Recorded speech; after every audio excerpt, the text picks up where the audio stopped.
Bonjour à tous, bonjour à toutes, messieurs les élus, mesdames et messieurs les élus, mesdames et messieurs les membres des conseils de quartier, mesdames et messieurs les présidents et présidentes d'associations, les présidentes et présidents d'associations pour respecter parfaitement la parité, soyez les bienvenus.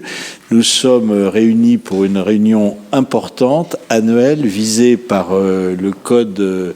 la loi de 2002 sur la démocratie de proximité. C'était une loi qui avait été adoptée par le Parlement lorsque Lionel Jospin était Premier ministre et c'était le maire du 18e arrondissement, rappelle-moi. Vaillant. Daniel Vaillant, qui était ministre de l'Intérieur.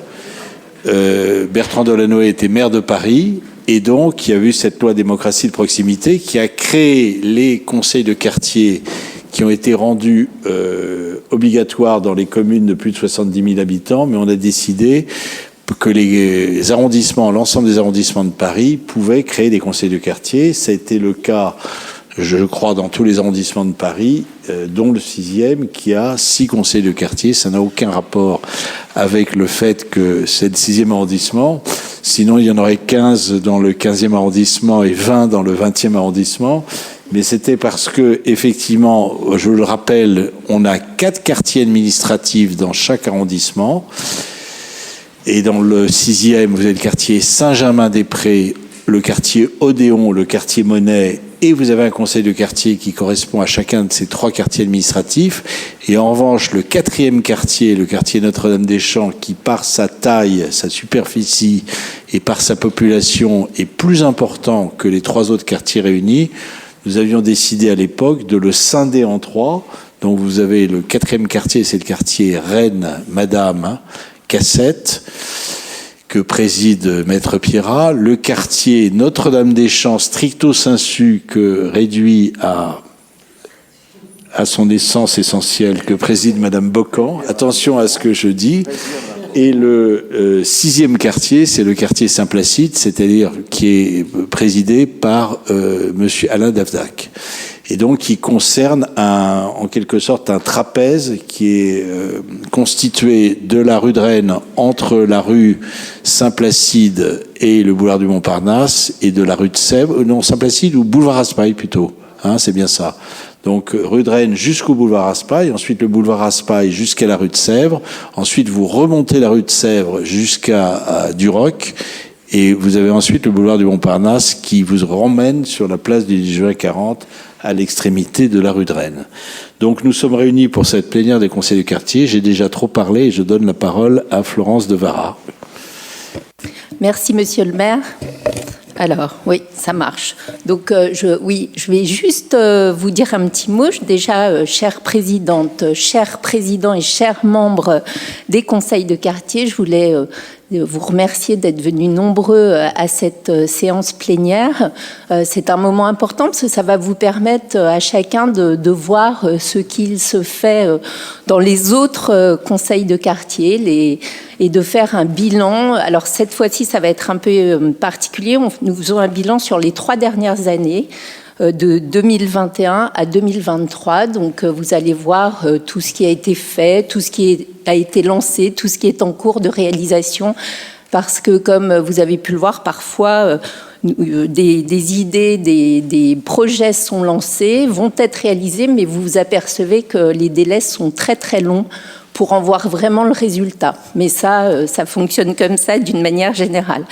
J'en profite juste pour vous dire, comme l'a rappelé monsieur le maire, que ces instances sont importantes car elles permettent de connaître les problématiques s'il y en a au plus près.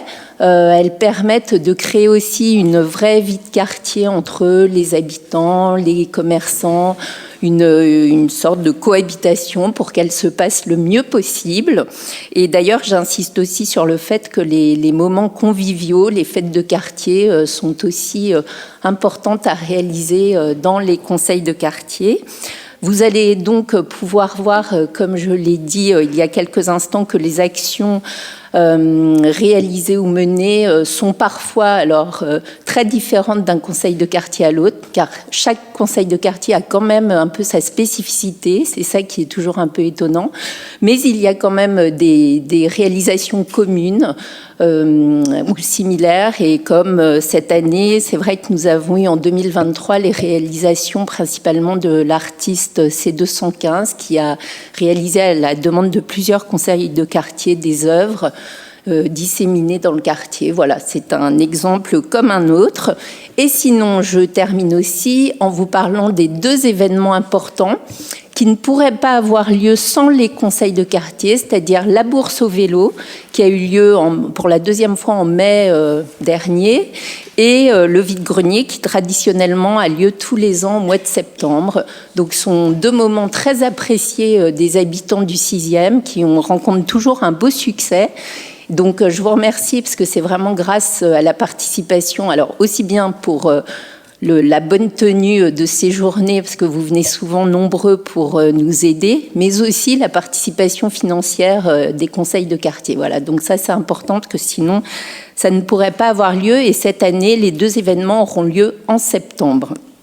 Nous vous donnerons les dates un peu plus tard. Donc vraiment, merci à tous pour vos implications, pour le temps que vous donnez. Et c'est important, et c'est bien pour la vie de vos quartiers. Et j'en profite pour remercier les agents de la ville qui sont toujours là pour nous aider quand nous avons besoin d'eux. Et aussi, bien évidemment, Stéphanie Pujarinet, je la remercie chaque année, mais il faut vraiment le faire. Notre coordinatrice des conseils de quartier qui est derrière vous, que vous connaissez sûrement tous, et vraiment qui fait un énorme travail, voilà, qui est très disponible. Ça, je sais que dès que vous lui écrivez, dès que vous l'appelez, elle est toujours là pour essayer de répondre aux questions, de faire avancer les choses, et ça marche toujours bien. Donc vraiment, merci à elle, parce que sinon, ce ne serait vraiment pas pareil. Voilà. Donc, je voulais dire ce petit mot, et maintenant, je vais laisser la parole aux différents présidents de conseils de quartier. Alors, nous allons commencer par le conseil de quartier Saint-Placide avec Monsieur Davzac, qui va nous faire un bilan, voilà, des 3 ans passés. Voilà, je vous laisse la parole. Merci, Florence. Le paradoxe, c'est qu'en fait, nous tenons notre réunion à un moment où d'autres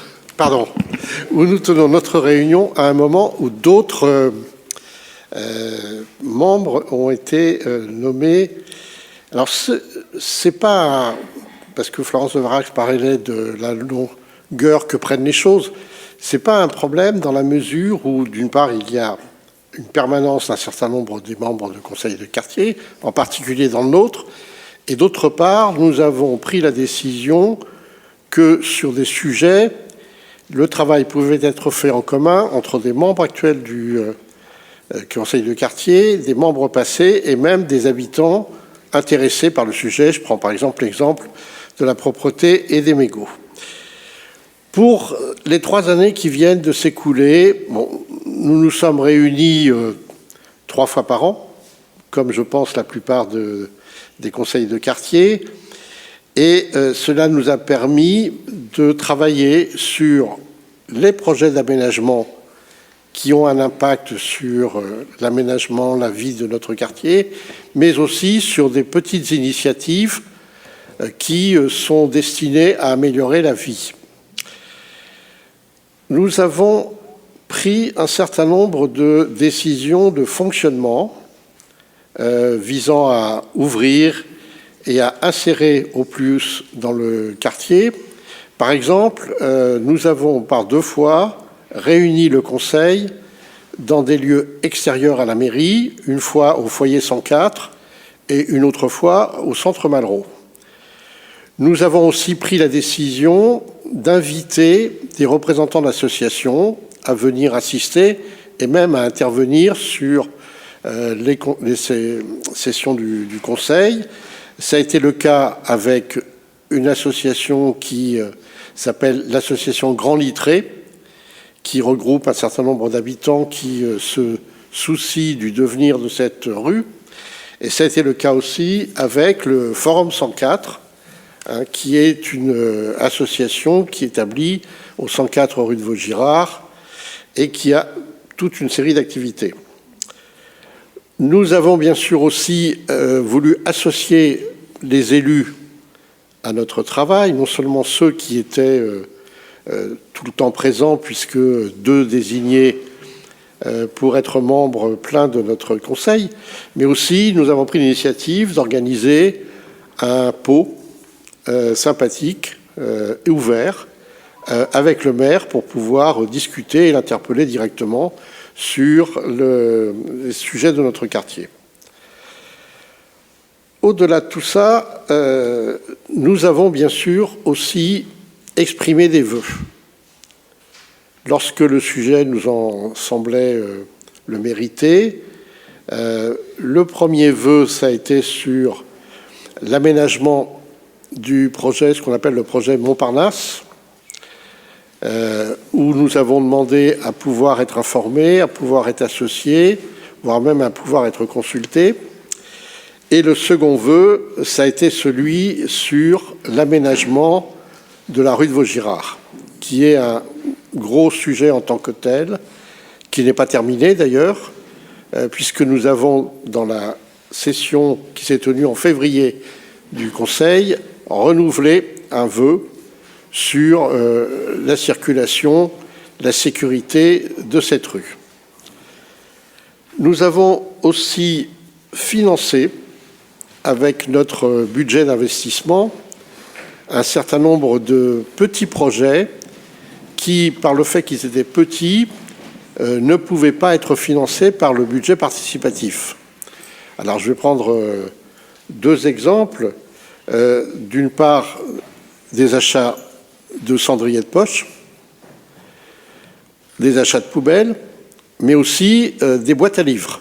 Et nous allons pouvoir installer 2 boîtes à livres, l'une dans les locaux de l'école de la rue Littré, enfin du groupe scolaire de la rue Littré, et l'autre probablement au carrefour d'une des 3 rues qui est avec Cherche Midi. Enfin, de notre budget de fonctionnement, nous avons bien sûr participé, comme l'a dit Florence de Varax, aux initiatives d'arrondissement que sont la bourse au vélo et le grenier. En ce qui concerne les projets structurants sur lesquels nous avons échangé et qui sont ceux qui vont tracer l'avenir du quartier, il y a bien sûr le projet de la rue aux écoles de la rue Littré, la cour Oasis qui était un des sujets de budget participatif. Il y a la transformation du 110 rue de Vaugirard, avec des équipements de jardin, par exemple, qui vont être ouverts. Il y a aussi, bien sûr, le projet Maine-Montparnasse, dans lequel c'est la partie de notre arrondissement qui est la plus concernée, puisqu'elle est à la frontière, si je puis dire, avec le 15e et un peu avec le 14e.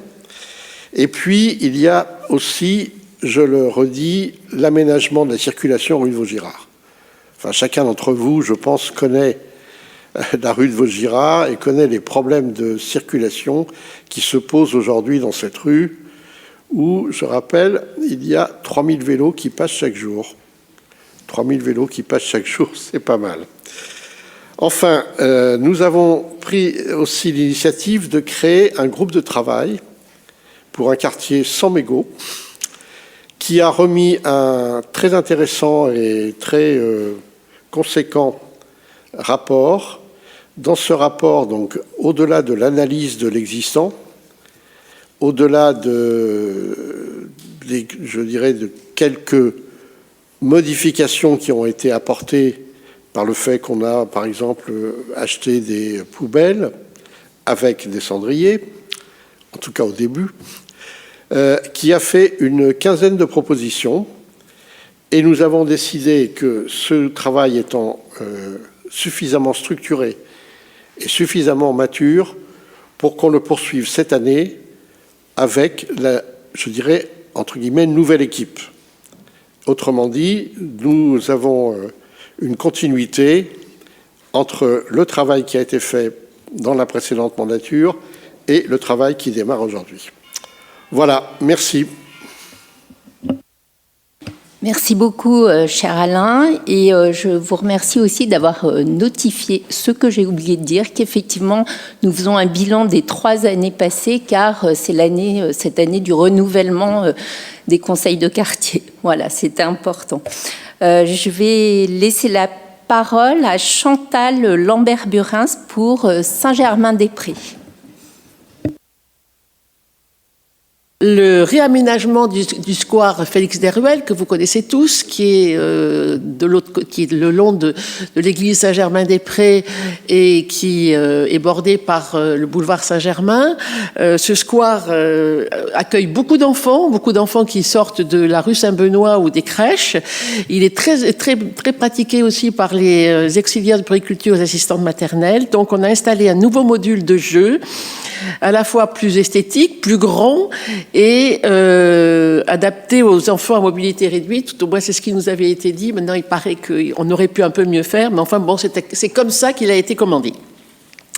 Nous avons également participé à l'aide à la future restauration pas future, puisqu'elle est faite maintenant, restauration des façades du presbytère et du porche Saint-Germain-des-Prés, qui est en cours de réalisation, ou en partie réalisée, peut-être pas le presbytère, mais déjà la façade, grâce au budget participatif. Et vous avez vu maintenant, la pierre est dans tout son éclat, et ça change complètement tout par rapport à ce qui existait, et qui était vraiment dommage pour ce phare du 6e arrondissement.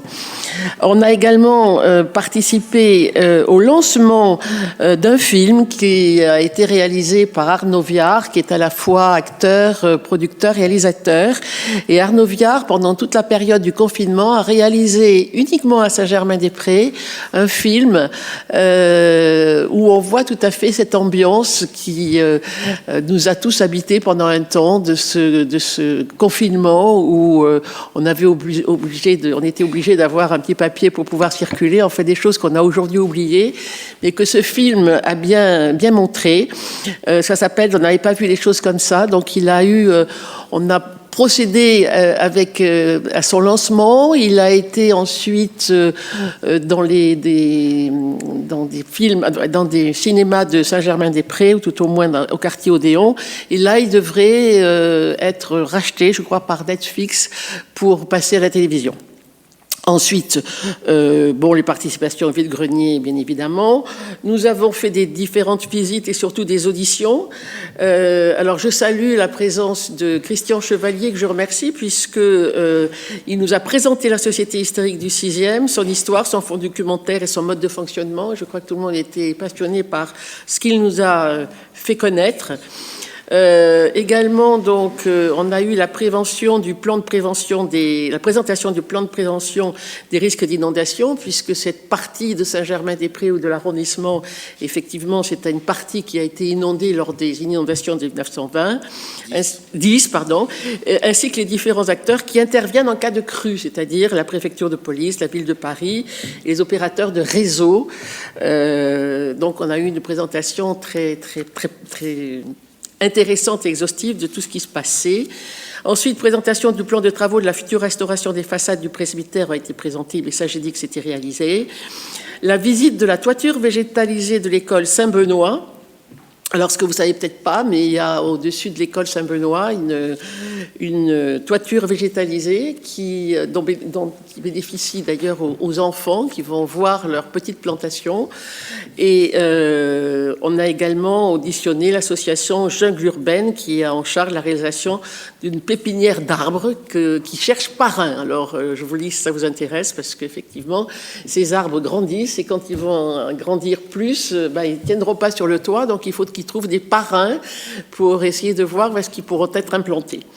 Et puis, on a fait une marche exploratoire qui a été organisée pour identifier les armoires EDF susceptibles d'accueillir des fresques de l'article C215, comme on a parlé Florence de Vara. Mais comme il y a déjà beaucoup de conseils de quartier qui ont passé leur commande, l'artiste a demandé qu'on fasse une petite pause pour le temps de la réalisation. Comme groupe de travail, on a lancé un groupe de travail sur l'avenir Saint-Germain-des-Prés, dont l'objectif est de discuter des démarches de concertation sur certains projets de la ville de Paris, notamment le PLU, embellir votre quartier, le plan climat, Paris zone apaisée. Plusieurs réunions et balades urbaines ont été organisées, notamment pour le projet de la rue Jacques Callot, mais on a des petits soucis avec ce projet de la rue Jacques Callot. Le Conseil reste vigilant pour garantir la fluidité de circulation des piétons dans les zones qui leur sont réservées. Voilà, donc je voulais remercier tous ceux qui avaient participé pendant ces 3 années avec enthousiasme, dynamisme et qui ont porté de l'intérêt au quartier dans l'ensemble avec l'ensemble de ses membres. Merci à tous et merci à Stéphanie Pujarinet encore une fois. Je crois que tout le monde va s'associer à ces remerciements. Merci. Alors, juste un mot. Merci Chantal de cet excellent compte-rendu. Je voulais simplement dire que sur le projet Jacques Callot, les soucis sont en cours d'être réglés. Le chantier démarre avec du retard. Mais la difficulté que nous avions, c'est qu'il y avait 2 œuvres d'art. Il y a le pied qui ne fait pas l'unanimité, mais nous sommes en France. Hein, le pied, donc, qui doit être retiré pour permettre la réalisation de l'opération, est également retiré le socle de la statue d'Armand qui a disparu il y a 3 ans chez un fondeur, qui doit normalement revenir et qui sera en quelque sorte autorisé de façon définitive, puisque pour ceux qui connaissent bien l'histoire de cette statue, c'est une statue qui avait été implantée dans les années 80-90, je ne me rappelle plus exactement, mais qui avait été implantée de force, donc qui n'avait pas d'existence légale, même si elle avait une existence physique. Et donc, finalement, l'aménagement de la rue Jacques Callot va lui permettre de voir son existence physique, en quelque sorte, sacralisée dans l'espace public. C'est magnifique, hein, comme histoire. Donc ça a duré un peu de temps, puisqu'il a fallu, comme dans tout, alors là je parle vraiment sous le contrôle de Maître Pirat, interroger les ayants droit.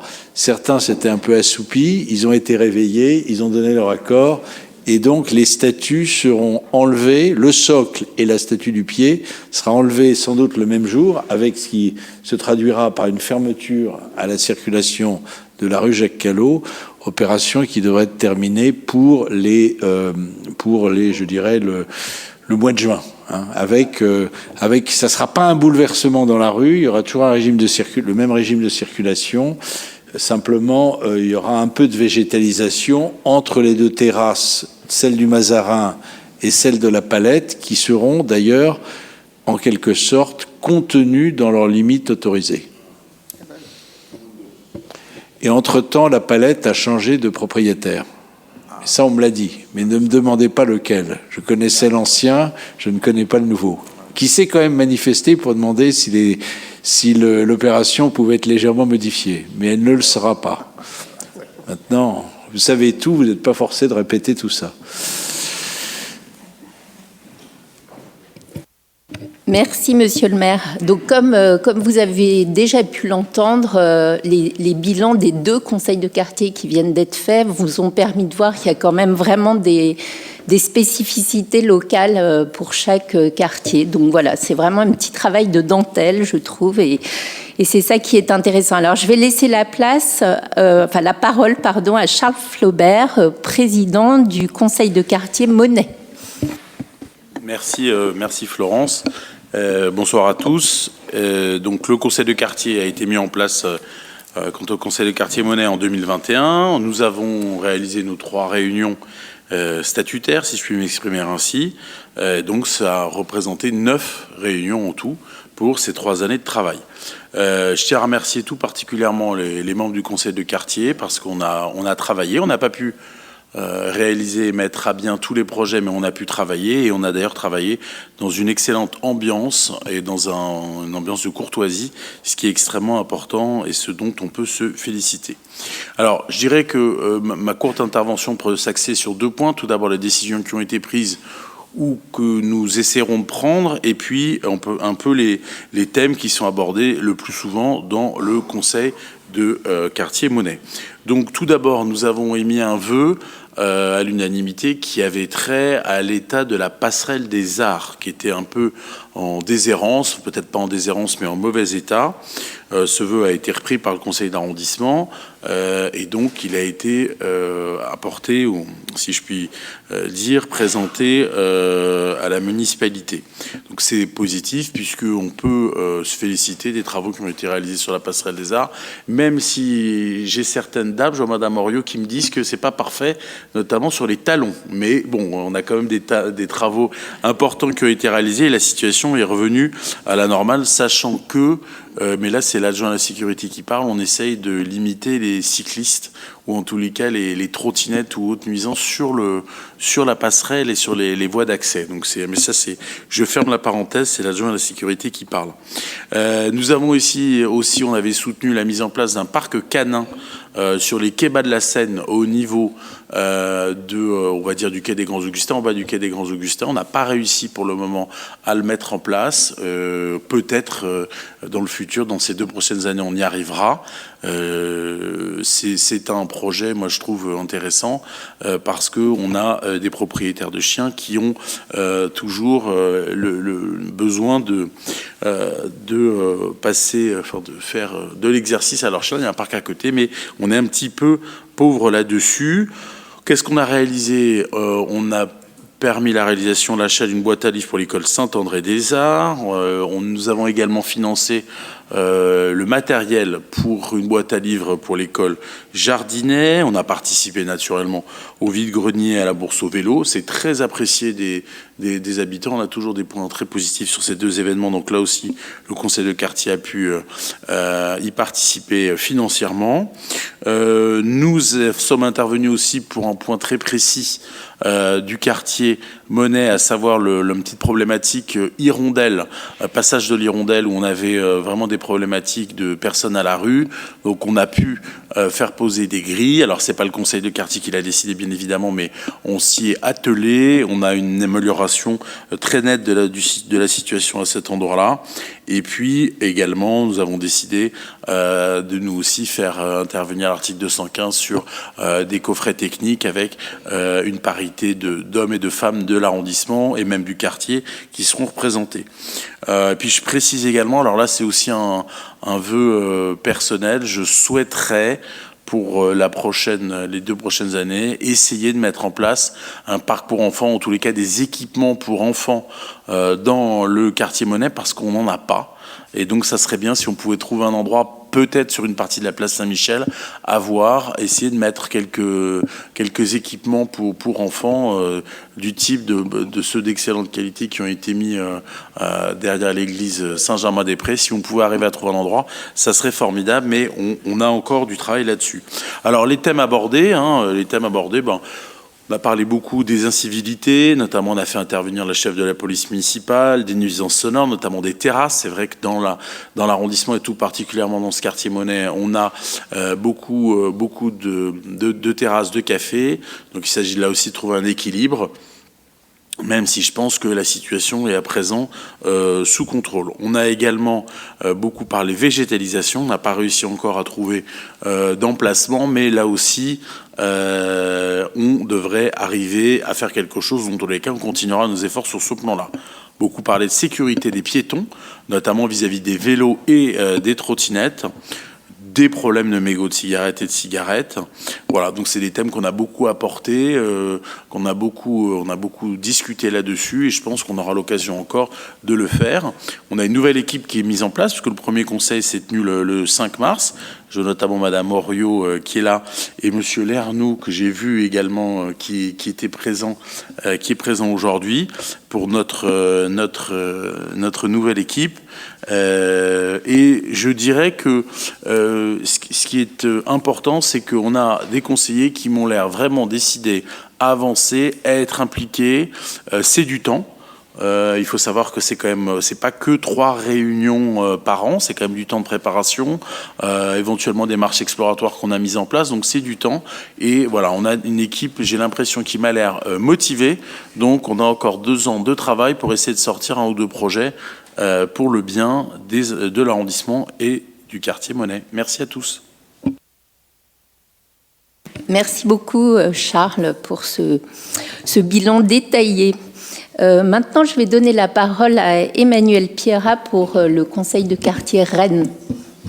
Merci, chère Florence. Monsieur le maire, mesdames et messieurs les adjoints, mesdames et messieurs les élus et vous tous, chers amis, je risque d'être un peu redondant, alors évidemment parce qu'on a déjà entendu d'excellents rapports au bilan de présidents et de présidentes de conseils de quartier, mais aussi parce que je m'aperçois que je siège dans ce conseil de quartier Rennes depuis 2008. Alors, je dois être pas loin des records de doyen, et j'ai l'honneur de le présider je l'ai présidé pendant les 3 dernières années, et reconnu dans ses fonctions avec cet exercice que soulignait mon voisin, où nous avons déjà eu les premières réunions de la nouvelle mandature, et nous faisons le bilan de celle que nous avons clôturée. Mais tout ça est logique. Assez de façon très redondante, nous sommes réunis également 9 fois en 3 ans, mais nous sommes allés boire des coups, disons-le comme ça, aussi en plus pour essayer de doubler ou d'améliorer notre score, à raison de 2 fois par an. Ça nous fait donc 6 réunions aux Mézières, et il faut saluer les établissements qui ne font pas trop de bruit et qui servent des boissons, et qui sont voisins et que l'on encourage. J'ai dit que c'est un pot convivial qui permet de discuter, notamment avec ceux qui n'ont pas officiellement droit de parole pendant la réunion plénière du Conseil, mais qui ont évidemment des choses intéressantes à discuter ou à transmettre. Nous avons procédé plus sérieusement aussi à des auditions, notamment de M. Gall, chef de la division propreté, de M. Maria, dont je salue la présence au conseil de quartier, et l'absence, mais sans doute excusée ce soir, que nous avons interrogé beaucoup sur la rue de Rennes, qui est une de nos obsessions, mais c'est logique. La commercialité de la rue de Rennes, l'état de la rue de Rennes, la vacance éventuellement des locaux, c'est l'objet du SICA de ce soir, donc je ne vais pas l'entamer plus avant.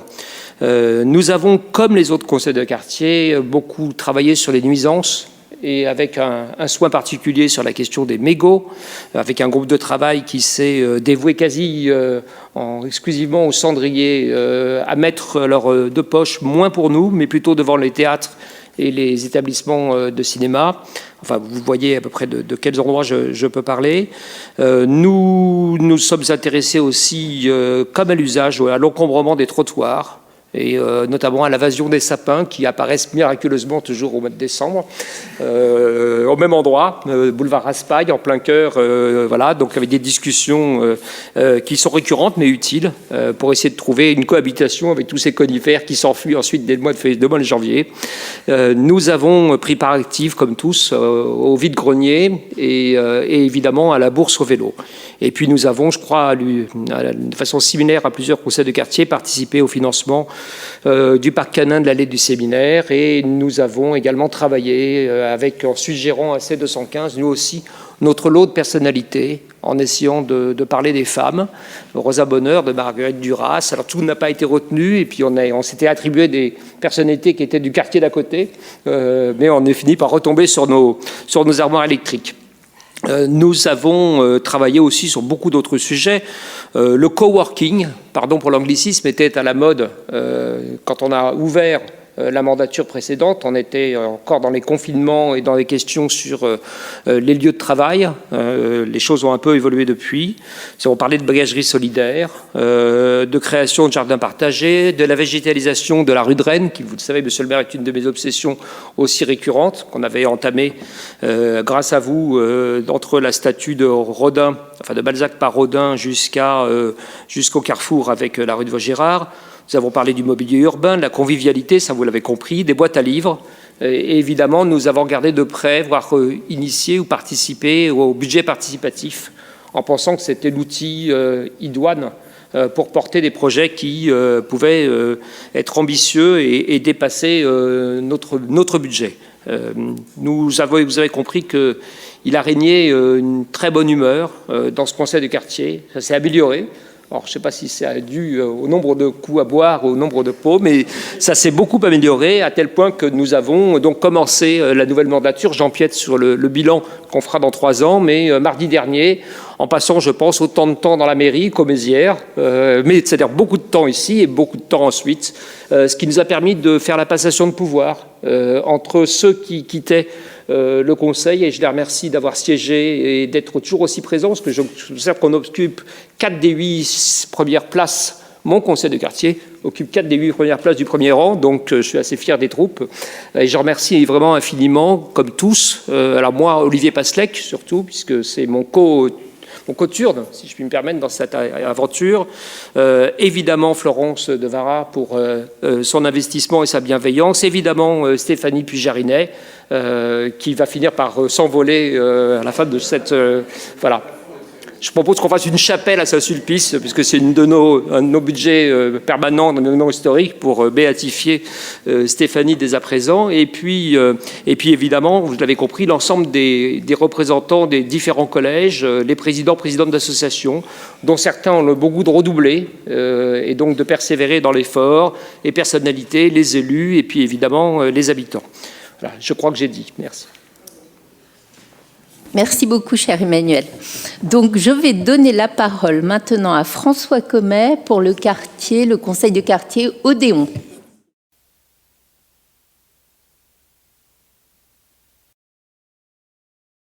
Oui, merci. Dans le conseil de quartier Odéon, on a la chance d'être parmi les 3 quartiers qui ont été retenus pour la démarche embellir votre quartier de la mairie de Paris, ce qui nous a permis de bénéficier de budgets bien plus importants pour la végétalisation et pour des opérations urbaines que les simples moyens du conseil de quartier. Donc on a passé beaucoup de temps à effectivement travailler là-dessus, discuter avec les services compétents de la mairie, choisir, faire des choix et puis essayer de s'assurer que les travaux se déroulent dans des timings raisonnables. Donc au jour d'aujourd'hui, il y a 2 projets qui sont terminés. Le premier, c'est la végétalisation de la rue Antoine Dubois, où on a planté 3 jardinières, ce qui permet maintenant à la statue de Vulpian d'admirer un petit peu de vert. Voilà. Ensuite, autour du marché Saint-Germain, donc il y a eu une réfection de la rue Félibien et puis de la rue Toustain. Sur la rue Félibien, c'est pas encore totalement terminé parce qu'il manque des chaises qu'on a commandées, mais il y a des délais de fabrication. Donc, lorsque les chaises seront fabriquées, elles seront installées, mais pour l'instant, ce n'est pas le cas. Ce qui est intéressant, c'est que en menant ces études, on s'est aperçu que sur la rue Toustain, il y avait de la pleine terre et que donc on pouvait planter des arbres. Donc on a planté et ont été plantés 4 arbres sur la rue Toustain. Alors ces arbres sont des prunus quelque chose. Ils ont été choisis par le conseil de quartier. Donc si la couleur des fleurs ou des feuilles ne vous plaît pas, vous pouvez toujours demander au conseil de quartier. Mais voilà, pour le moment, on les a vus qu'en photo. Hein. Ils n'ont pas encore vraiment fleuri, mais ça ne devrait pas tarder. Il y a un des projets qui a été abandonné. C'était celui qui consistait à verdir le haut de la rue de l'Odéon parce que les architectes des bâtiments de France ont jugé que ça nuirait à la symétrie de la place qui se trouve devant le théâtre de l'Odéon. Il y a un projet que ceux du quartier voient et contre lequel ils pestent peut-être en ce moment, puisqu'il est en cours de réalisation, c'est celui de la rue de Tournon, où à terme on aura des arbres. Pour l'instant, ce qui est en train d'être fait, c'est l'endroit où on va placer les différents arbres. Les arbres ne seront placés qu'à la prochaine période de plantation des arbres, donc à partir de l'automne, fin de l'automne 2024. Voilà. Et le reste va être rebouché pour que ça marche bien. Et puis, il reste évidemment le cas le plus compliqué, qui est le cas de la place Henri Mondor, donc là où arrive la station de métro Odéon, où un projet avait été présenté. J'ai compris qu'il n'avait pas recueilli les suffrages de la préfecture et que donc il était encore en redéfinition. Bon, c'est effectivement la partie la plus compliquée et on est mitoyen là avec le conseil de quartier Monet, mais on va essayer de pousser et surtout de faire en sorte que le sujet reste présent parmi les gens qui peuvent décider et qui peuvent le faire évoluer. Voilà. Ensuite, on s'est intéressé à la propreté, donc on a fait 2 marches exploratoires de propreté à 2 ans d'intervalle avec les équipes. Donc ce qui est intéressant, c'est effectivement d'être capable de nouer des liens entre les membres des conseils de quartier et puis les personnalités qui sont responsables concrètement sur le terrain. Ce qui nous a semblé, de la vie générale, entre les deux visites, c'est que la situation s'était nettement améliorée, notamment autour du marché Saint-Germain. Alors on nous a dit c'est l'effet Coupe du Monde de rugby. Donc j'espère que l'effet Jeux Olympiques permettra de franchir encore une étape et d'améliorer encore la propreté, mais c'est un thème évidemment récurrent et qu'on continuera à suivre avec les équipes et avec la nouvelle équipe du conseil de quartier. Ensuite, on a un avantage intéressant dans le quartier, c'est que le conservatoire du 6e arrondissement se trouve dans le quartier. Donc on l'a utilisé. Ils se sont laissés utiliser avec beaucoup de plaisir, je crois. Donc on leur a demandé la première année de faire une animation. Il y a eu une déambulation qui a été organisée avec les professeurs et les élèves de danse et de percussion. Donc ils sont partis du conservatoire, ils sont passés à la place Saint-Sulpice, ils sont passés à la place qui est devant le théâtre de l'Odéon. Ça, c'était la première année. L'année dernière, on a organisé une petite fête au mois d'avril sur la rue Antoine Dubois pour fêter, disons, l'arrivée des fleurs et des plates-bandes. Et là aussi, on a bénéficié de spectacles de très bonne qualité ou de prestations de très bonne qualité du conservatoire, puisqu'on a eu un quatuor de saxophones et puis des pièces de théâtre qui ont été jouées. Alors j'en profite pour faire de la pub, parce qu'on refait une fête de quartier le samedi 25 mai après-midi. Le conservatoire sera là, il y aura encore plus de saxophones normalement, donc surtout n'hésitez pas à passer. La rue Antoine Dubois, vous voyez où c'est pas très loin, profitez-en. Voilà à peu près le plus important de ce qu'on a fait. Alors sur les dépenses du conseil de quartier, on a effectivement financé C215 pour 3 armoires de rue. Donc il nous a fait Robert Badinter. Alors il avait vraiment le nez creux, je dirais, parce qu'il l'a fait quelques mois avant son décès.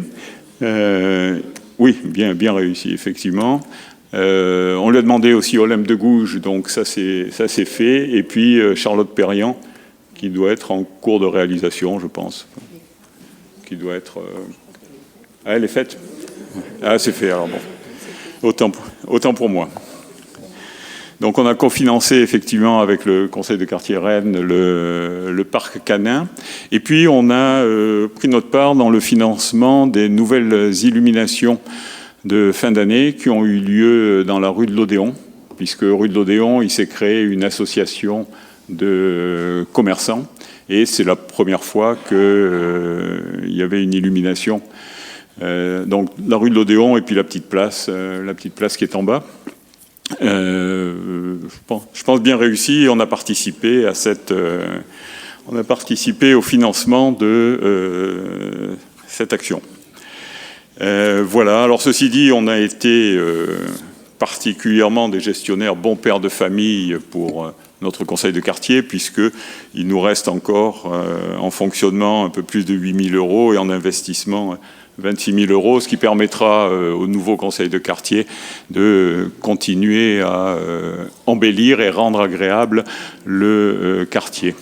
Alors j'ajoute peut-être un dernier petit point, parce qu'on avait demandé à ce qu'il y ait un feu pour les vélos au coin de Mabillon et du boulevard Saint-Germain.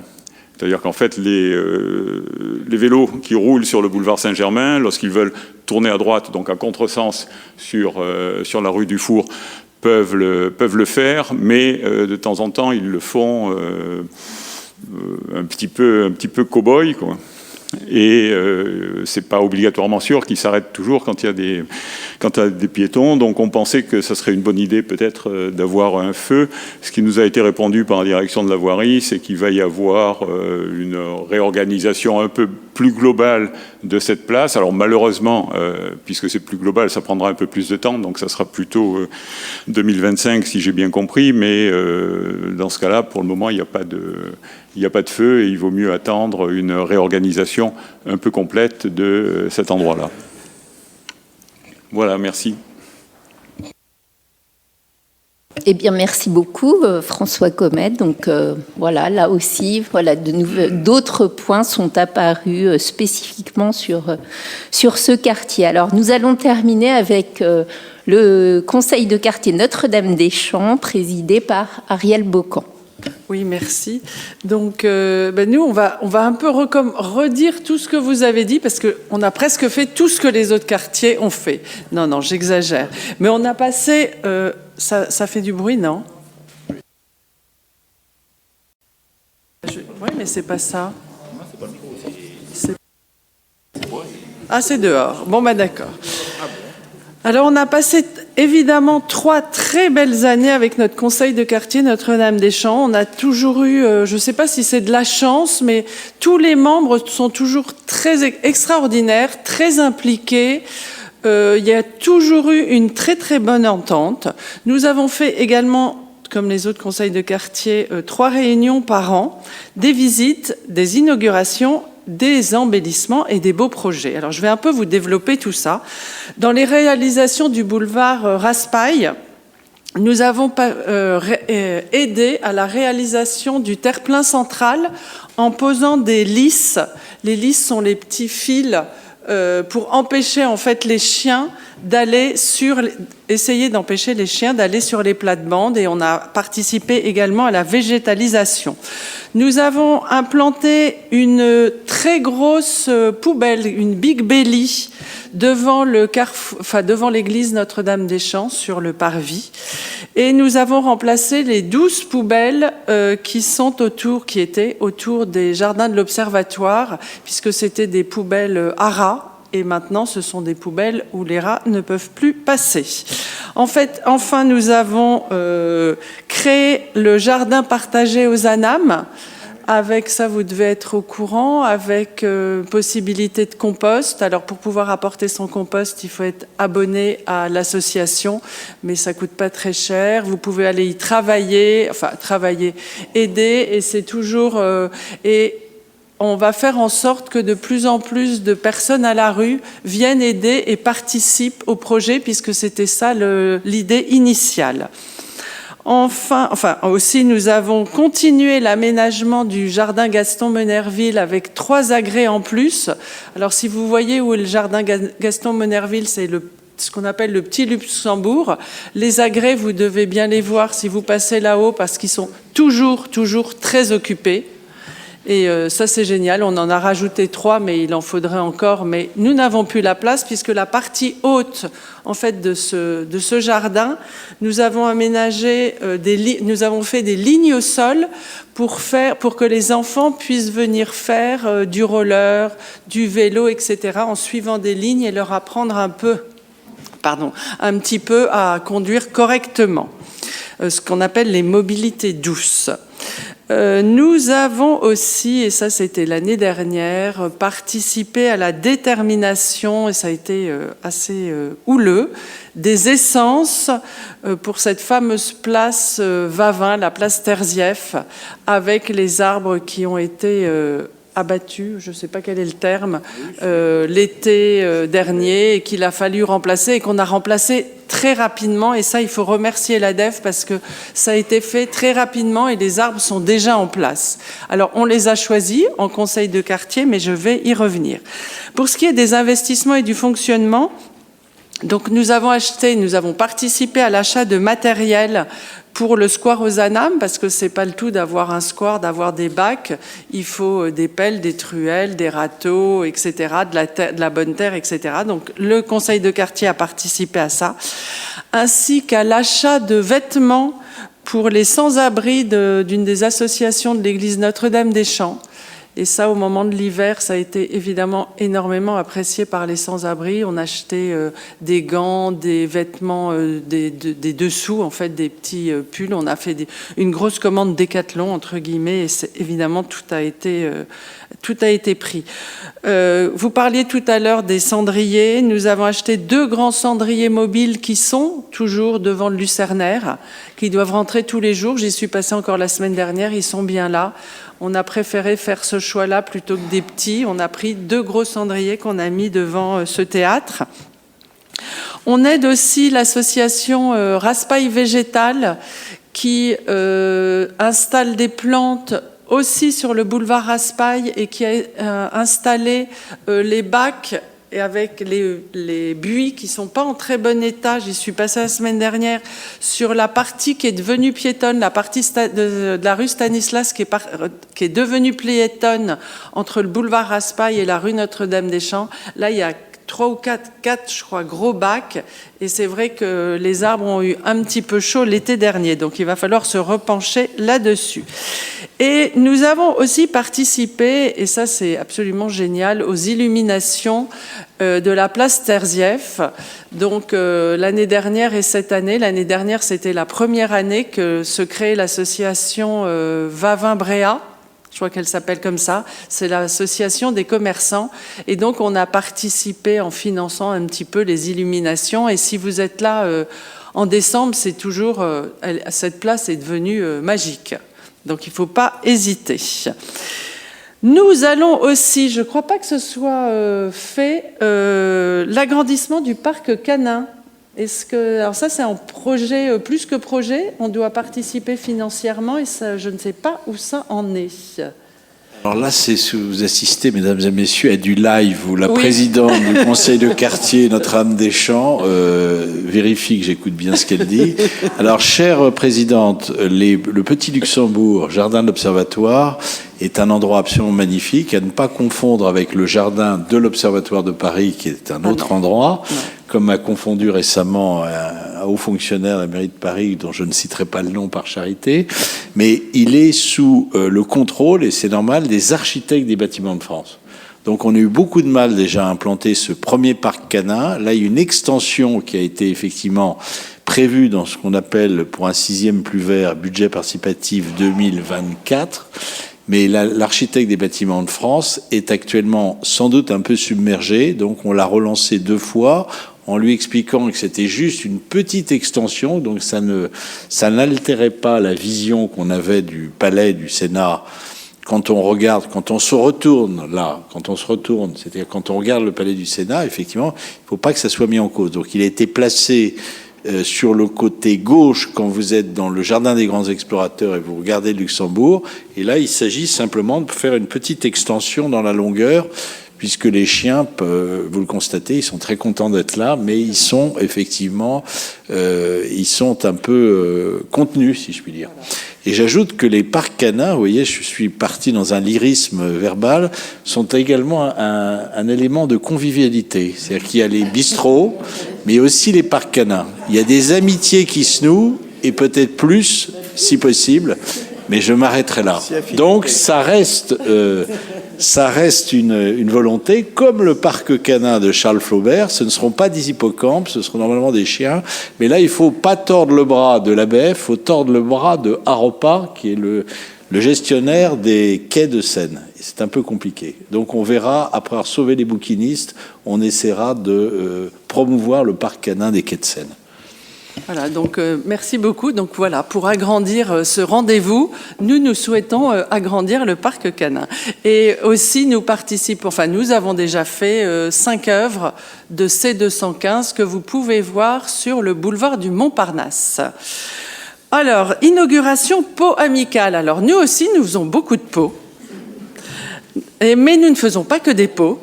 Nous avons visité, alors ça, je vous le souhaite à tous, et c'est une idée pour les autres conseils de quartier, visiter les serres du Sénat. Ça, c'est absolument génial. Nous avons aussi eu la chance de visiter entièrement l'église Saint-Sulpice et de monter tout en haut des tours. Et ça, évidemment, ça, c'est génial. Quand la station du RER Luxembourg était en travaux, nous avons été reçus et nous avons pu la visiter, ce qui était aussi un moment très convivial et très chaleureux. Les illuminations donc du quartier Vavin, là où je vous invite l'année prochaine. Et nous avons posé une plaque au 1 rue Bréa en l'honneur de Kiki de Montparnasse. Voilà, alors comme je disais, nos pots sont toujours très appréciés, que ce soit dans la mairie ou que ce soit à l'extérieur. Nous avons fait aussi intervenir donc Monsieur Graal pour la propreté, donc qui est venu. Et pour ce qui est des arbres, nous avions fait venir 2 personnes du service de l'arbre et des bois et Monsieur Landrevie de la division travaux. Je remercie donc ces 4 intervenants qui sont passés. Nous restons évidemment attentifs, et je ne manquerai pas de le souligner, à l'installation d'une sanisette sur le boulevard Raspail, mais aux dernières nouvelles, ce sera en 2025, mais nous ne lâcherons... Boulevard du Montparnasse. Boulevard du Montparnasse, pardon, j'ai dit. Ah, pardon, boulevard du Montparnasse. Et en dernière chose, je voudrais remercier le maire pour avoir obtenu la réouverture de la grille du Jardin du Luxembourg, qui est à l'angle de la rue Auguste-Comte et de la rue d'Assas. Ça, c'était très compliqué et merci, monsieur le maire. Et en dernier ressort, je remercie évidemment Stéphanie et Florence. Merci beaucoup.